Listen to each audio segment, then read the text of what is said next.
había dejado de pagar la renta mucho antes de que viniera el temblor del 85, por ejemplo, ¿no? A eso se refiere el derecho comparado. El derecho comparado así lo establece. ¿Y entre nosotros? Y entre nosotros vamos a dejarle una chamba fuerte a nuestros tribunales para que interpreten esto. Obviamente, la idea sería el que se llegue, haciendo una interpretación histórica y derecho comparado, a la misma conclusión que han tenido los demás países. Sin embargo, como está en nuestro texto, no está tan claro que la puedan llegar que puedan llegar a resolver en ese sentido. Porque te decía, hay que ser muy precisos en este punto. En los demás países se pide, el perjudicado pide la resolución, es el que pide la resolución del contrato. Y el acreedor es el que tiene la facultad de modificar el contrato para impedir esa resolución. Aquí en México es diferente. Aquí en México lo que tiene el perjudicado es un derecho a pedir la modificación, no la resolución. Y el acreedor es el que tendrá el derecho a elegir entre la modificación o la resolución si se llega ante los tribunales. Es decir, hasta el momento en que el juez determina cómo se va a dar el equilibrio del contrato, entonces en ese momento el acreedor es el que podrá elegir entre aceptar la modificación de alguna manera elaborada por el juez, por un tercero ajeno al contrato, o resolver el contrato.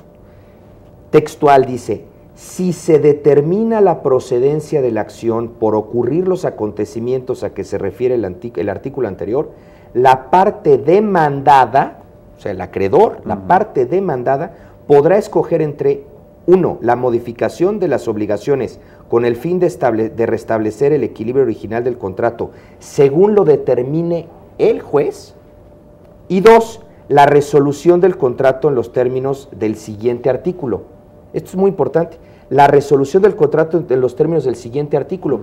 Y el siguiente artículo, el único momento en que hace mención a la resolución, que como ya vimos, solamente la puede ejercer el demandado, es decir, el acreedor, dice: por ello tampoco procederá la rescisión si el perjudicado estuviese en mora o hubiere obrado dolosamente.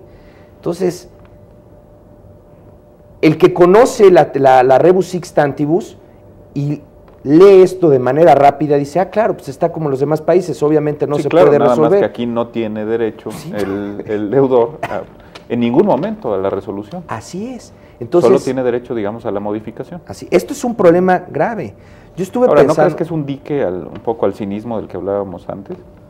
¿No crees que es ponerle un freno a, bueno, pues no creas que no vas a tener que cumplir, sino simple y llanamente, bueno, se podrá solicitar que se modifique hasta el punto en que no te afecte? Así es. Pero tienes que cumplir.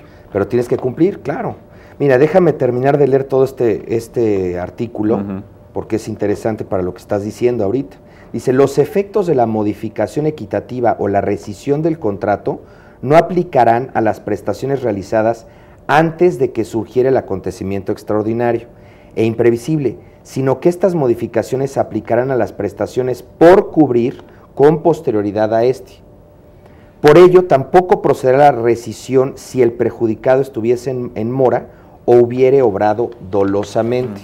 Bueno, entonces, yo pensaba y decía, bueno, si yo tengo que enfrentar el día de mañana un asunto, yo como litigante, tengo que enfrentar un asunto en el cual me dice un cliente: oye, fíjate que me están solicitando la modificación de un contrato que tengo celebrado con un tercero, pero resulta que esta persona se encuentra en mora.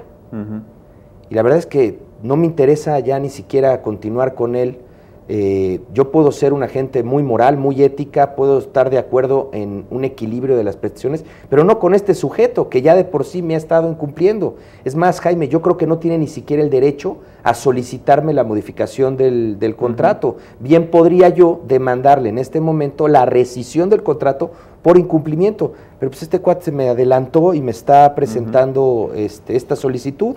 Esta demanda de modificación de la Esta demanda de modificación, así es.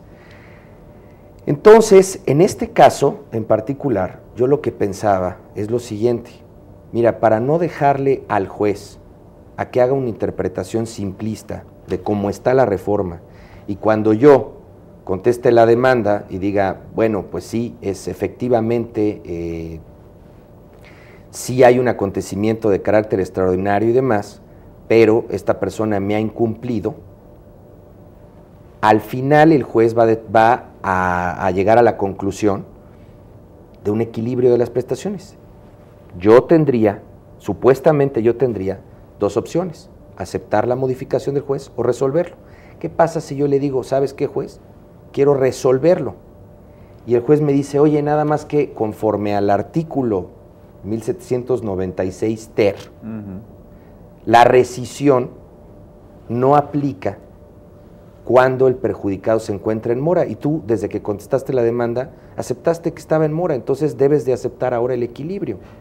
Eso podríamos llegar a una... Yo entiendo que eso sería un absurdo, pero yo he visto más absurdos peores en nuestros tribunales, no, bueno, como pues, también he visto cosas muy buenas, pero... Está abierta la puerta para una trampa, ¿no? Entonces, ¿qué hacer?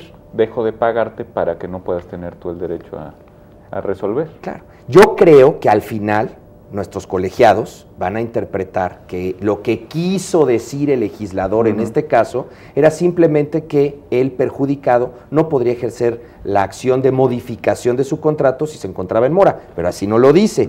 Bueno, entonces, hoy en día, ¿yo qué haría? Yo lo que haría sería... ¿De pagar? No, yo como abogado de aquella persona que le están solicitando la modificación del contrato, un incumplidor. Bueno, yo contestaría la demanda por lo que hace al acontecimiento y la modificación, pero inmediatamente reconvendría, metería una contrademanda, claro, buscando la rescisión del contrato por incumplimiento. Entonces, de esa manera, matar este absurdo. Pero el que no haga eso puede meterse en ese problema con su cliente. Es un poquito el problema de leyes que se hacen con muy buena intención, ¿no? Así que tú decías fuera de cámaras, es lo que Ferrajoli llama la vuelta del justnaturalismo, ¿no? Por sus fueros, el retorno a la justicia material, ¿no? Que dice Viaker. Así es. Con muy buenas intenciones, pero por gente que no ha tenido contacto real, los legisladores, digamos, con la práctica de los tribunales. Claro. Y esto genera, pues, problemas como este, ¿no? Claro. Abres la puerta a chicanas, a trampas, a recursos, por llamarlos de algún modo, ¿no? Indebidos. Y pues en lo que te quedas es en que luego hay un total estado de indefensión para aquel que es no necesariamente el más fuerte en una relación, ¿no? Porque como enseñaba nuestro maestro don José Luis de la Pesa, Jaime, no necesariamente el acreedor es el más débil en una relación, al contrario, muchas veces el acreedor es el que está en peor situación en una relación jurídica, ¿no? Por supuesto.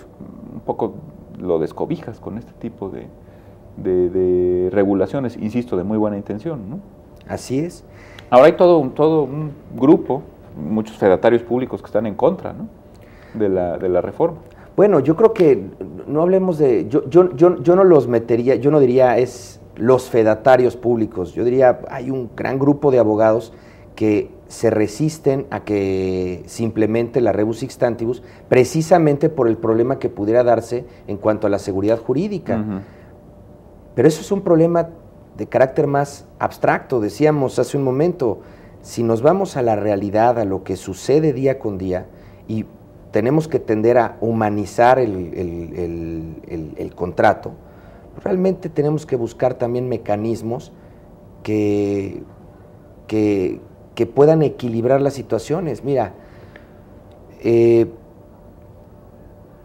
Yo creo que es objetivo. La rebus sic stantibus es una cuestión objetiva. Si estás hablando de dos personas de bien, aunque no existiera la rebus sic stantibus. Por el principio de buena fe. Por un principio de buena fe.